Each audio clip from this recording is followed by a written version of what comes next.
आपकी पत्नी सबसे पहला जो हथौड़ा आप पर मारती है 498A यानी दहेज के केस का, और वो ये कोशिश करती है कि इस हथौड़े की चोट से, इस क्रिमिनल केस की चोट से आप बिखर जाएंगे। तीसरा वार आप पर होता है खर्चे के केस का या मेंटेनेंस के केस का या 125 CRPC का केस।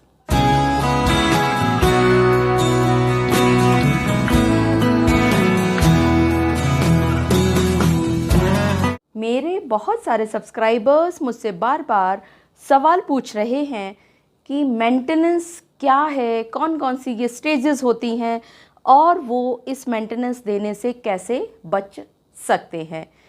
तो लीजिए, आप सभी के लिए एक स्पेशल सीरीज़ मेंटेनेंस के ऊपर मैं आज से शुरू करने जा रही हूँ।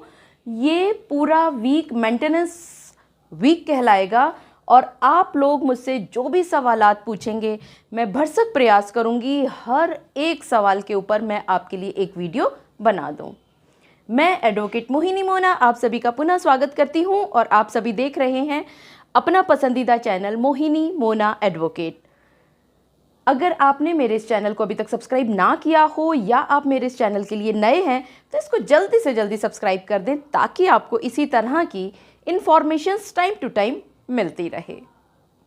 आप सभी लोगों के जब भी अपनी पत्नियों के साथ विवाद होते हैं तो आपकी पत्नी सबसे पहला जो हथौड़ा आप पर मारती है 498A यानी दहेज के केस का, और वो ये कोशिश करती है कि इस हथौड़े की चोट से, इस क्रिमिनल केस की चोट से आप बिखर जाएंगे। अगर ऐसा नहीं हो पाता तो वो दूसरी चोट मारती है, सिविल केस करके वो डोमेस्टिक वायलेंस का केस करती है और वो ये सोचती है कि अब तो आप टूट ही जाएंगे। अगर आप उसमें भी नहीं टूट पाते तो तीसरा वार आप पर होता है खर्चे के केस का या मेंटेनेंस के केस का या 125 CRPC का केस। आइए आज हम ये समझते हैं कि खर्चे का केस अगर आप पर आपकी पत्नी के द्वारा कर दिया जाए तो वो कौन कौन से स्टेजेस होती हैं जिन स्टेजेस से आपको गुजरना होगा। चलिए, मेंटेनेंस के केस की लाइफ टाइम स्टेजेस की बात करने से पहले हम ये समझते हैं कि कौन कौन मेंटेनेंस लेने का अधिकारी है। ऐसी कोई भी पत्नी जिसके पति ने उसको बिना वजह खर्चा देने से मना कर दिया है और वो पत्नी खुद कमाने योग्य नहीं है, वो एडल्ट्री में भी नहीं रह रही है, वो अपने पति से अपनी मनमर्जी से अलग भी नहीं हुई है, ऐसी स्थिति में वो पत्नी अपने पति से खर्चा मांग सकती है। इसी तरह से कोई भी बुजुर्ग माता पिता अपने बच्चों से खर्चा मांग सकते हैं अगर उनके बच्चों ने उनको खर्चा देने से आनाकानी करनी शुरू कर दी है। इसी तरह से आपके छोटे बच्चे, नाबालिग बच्चे अपने माता पिता से भरण पोषण का अधिकार मांग सकते हैं, क्योंकि बच्चों की पढ़ाई लिखाई या इसके अलावा भी बहुत सारे खर्चे ऐसे हुआ करते हैं जिनको आप पति पत्नी आपस में झगड़ों के चलते भूल जाया करते हैं। आज हम बात करेंगे लाइफ टाइम स्टेजेस की किसी भी खर्चे के केस के, अगर आपकी पत्नी ने आपके ऊपर खर्चे का केस दाग दिया तो। जैसा कि मैंने आप सभी को शुरुआत में बताया, ऐसी कोई भी पत्नी जिसके पति ने बिना किसी वजह से उस पत्नी को खर्चा देने से मना कर दिया हो, वो पत्नी अपना भरण पोषण करने में असमर्थ हो, यानी कि कम पढ़ी लिखी हो, ना कमाती हो, तो वो महिला खर्चे का केस यानी कि 125 CRPC के तहत एक कंप्लेंट केस अपने इलाके के फैमिली कोर्ट में दायर करेंगी। इस कंप्लेंट के अंदर पत्नी को सारी बातें लिखनी होती हैं कि कब शादी हुई, अगर वो साथ नहीं रह रहे हैं तो कब से अलग रह रहे हैं, और अगर अलग रह रहे हैं तो उसके बाद उनका खर्चा अब कौन उठा रहा है, और अगर वो साथ भी रह रही हैं और उनके पति उनको खर्चा देने में आनाकानी कर रहे हैं, अवॉइड कर रहे हैं, मना कर रहे हैं, तो भी वो पत्नी और उसके छोटे बच्चे आपसे खर्चा पाने की अधिकारिणी होते हैं। यहाँ आपकी पत्नी को स्वयं के लिए भी और अगर बच्चे हैं तो उनकी तरफ से भी सारी चीज़ें डिटेल में लिखनी होंगी कि कैसे कैसे आप उनके ऊपर क्रुएलिटी कर रहे हैं और उनको खर्चा नहीं दे रहे हैं, जिसके वो दोनों हिंदू मैरिज एक्ट के तहत अधिकारी हैं, क्योंकि आपकी पत्नी ब्याहता बीवी है आपकी और आपके बच्चे भी आपसे भरण पोषण का अधिकार रखते हैं। दूसरी स्टेज होती है एडमिशन ऑफ कंप्लेंट की। जैसे ही आपका केस कोर्ट में दर्ज हुआ, जज साहब उसको सारी चीज़ें देखेंगे, पढ़ेंगे, और अगर जज साहब कन्विंस हो जाते हैं और ये पाते हैं कि वाकई में आपके साथ गलत हुआ है और आपके पति आपको खर्चा नहीं दे रहे हैं, तो यहाँ पर द्वितीय पक्ष यानी कि रिस्पोंडेंट को आकर के अपना पक्ष अपने सामने बताने की, यानी अपना बचाव जज साहब के सामने रखने के लिए दूसरी पार्टी के लिए सम्मन का ऑर्डर कर दिया करते हैं। सम्मन का ऑर्डर हुआ, द्वितीय पक्ष के पास पहुंचा और अगली तारीख में द्वितीय पक्ष उपस्थित हो गया। स्टेज 3, यहाँ पर क्योंकि ये फैमिली कोर्ट है तो फैमिली कोर्ट के जज साहब हर संभव प्रयास करते हैं कि आपके किसी भी केस में जल्दबाजी ना की जाए, बल्कि पूरा मौका दिया जाए। तो यहाँ पर आपका केस काउंसलिंग या मीडिएशन, जैसा भी आपके जज साहब को उचित लगे, वहाँ पर रेफ़र किया जा सकता है। दोनों पक्ष काउंसलिंग में अगर काउंसलिंग के लिए कहा गया है, मीडिएशन में अगर मीडिएशन के लिए कहा गया है, उपस्थित होते हैं। नेक्स्ट स्टेज नंबर 4 होती है आपकी काउंसलिंग या मीडिएशन प्रोसीडिंग्स की। यहाँ बहुत सारे ऑप्शंस पर विचार किया जाता है, और अगर आप दोनों के बीच में किसी भी तरह का समझौता हो जाया करता है तो यहीं पर आपका केस ख़त्म किया जा सकता है एज सेटल्ड।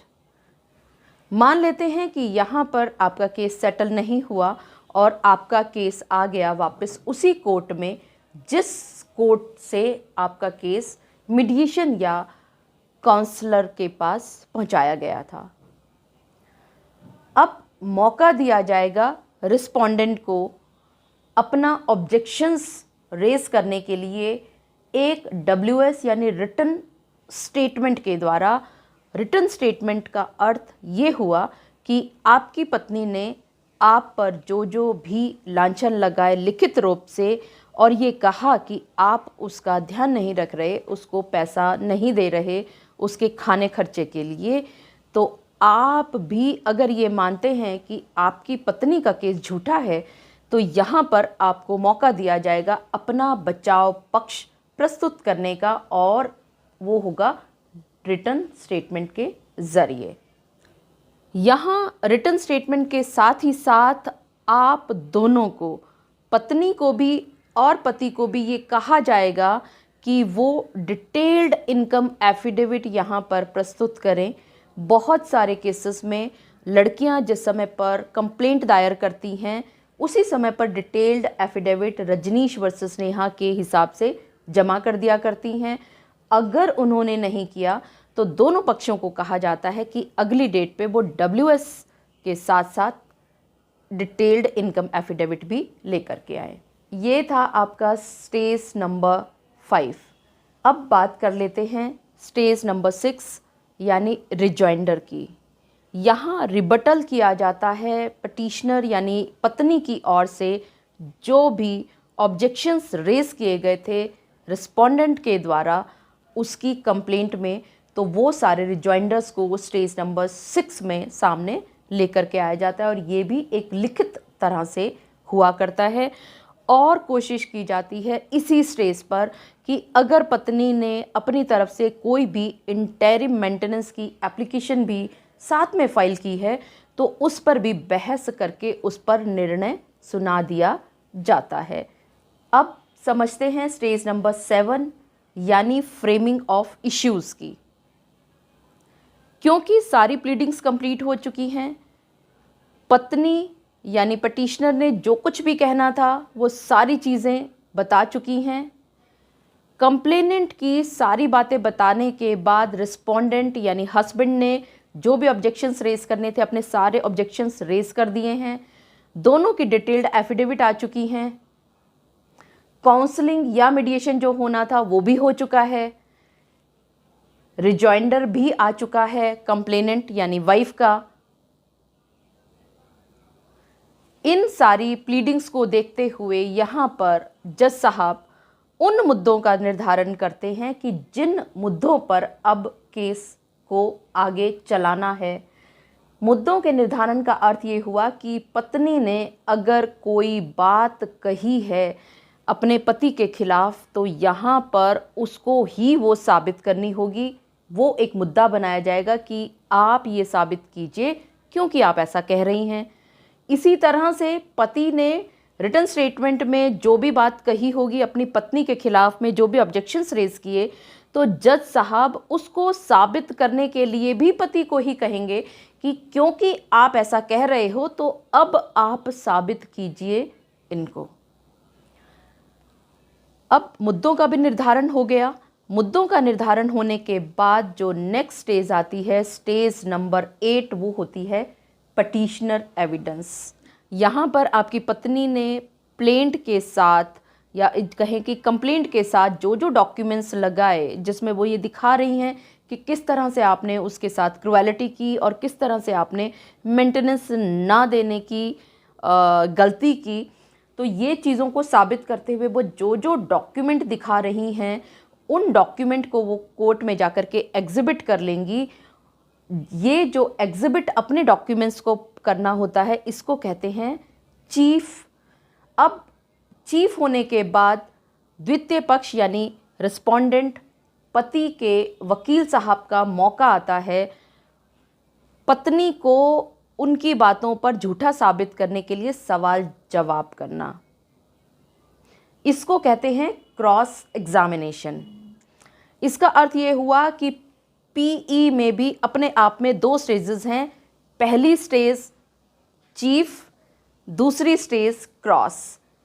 क्रॉस होने के बाद अगर उनको अपना और कोई भी गवाह पेश करना है तो वो अपने गवाह पेश करने के पास उनके पास प्रॉपर मौका होता है। अगर पत्नी ये कह देती हैं कि उनकी गवाही पूरी हो चुकी है और वो और गवाह नहीं लाना चाहती तो यहाँ पर पीई को क्लोज कर दिया जाता है और अगली स्टेज यानी स्टेज नंबर 9 आती है आरई रिस्पोंडेंट एविडेंस की। यहाँ पर भी ठीक उसी तरह की बात की जाती है। पति महोदय ने अपने जवाब के साथ अपने डब्ल्यूएस के साथ जो भी डॉक्यूमेंट्स को जमा किया था कोर्ट के अंदर वो उन सभी डॉक्यूमेंट्स को एग्जिबिट करेंगे। इस स्टेज को कहा जाता है चीफ। और उसके बाद पत्नी के वकील आप पति की बातों को झुठलाने के लिए आप पर प्रश्नों की बौछार करेंगे और कोशिश करेंगे कि आप जो कह रहे हैं उन बातों को वो आप ही की मुंह से मना करवा सकें। ये स्टेज है cross examination by the advocate of the complainant. मतलब स्टेज नंबर 9, इसका अर्थ ये हुआ कि स्टेज नंबर 9 रिस्पोंडेंट एविडेंसेस में भी 2 स्टेजेस हैं। पहली चीफ और उसके बाद क्रॉस एग्जामिनेशन। अब सारी स्टेजेस कंप्लीट हो चुकी हैं। केस आपका बहुत आगे बढ़ चुका है। लास्ट में होगा फाइनल आर्ग्यूमेंट। फाइनल आर्ग्यूमेंट के समय पर सभी चीज़ों को शुरुआत से लेकर के अंत तक यानी कि कंप्लेंट में क्या कहा गया, डब्ल्यूएस में क्या कहा गया, रिजॉइंडर में क्या कहा गया, इश्यूज कौन से फ्रेम हुए, पीई में क्या कहा गया चीफ में, उसके क्रॉस में क्या कहा गया, आरई के चीफ में क्या कहा गया और आरई के क्रॉस में क्या कहा गया। इस बात पर बहस होगी दोनों पक्षों के वकीलों के बीच में। कंप्लेनेंट के वकील साहब यानी वाइफ के वकील साहब कोशिश करेंगे उन सभी बातों को उजागर करने की जो चीज़ें उनके पक्ष में हैं।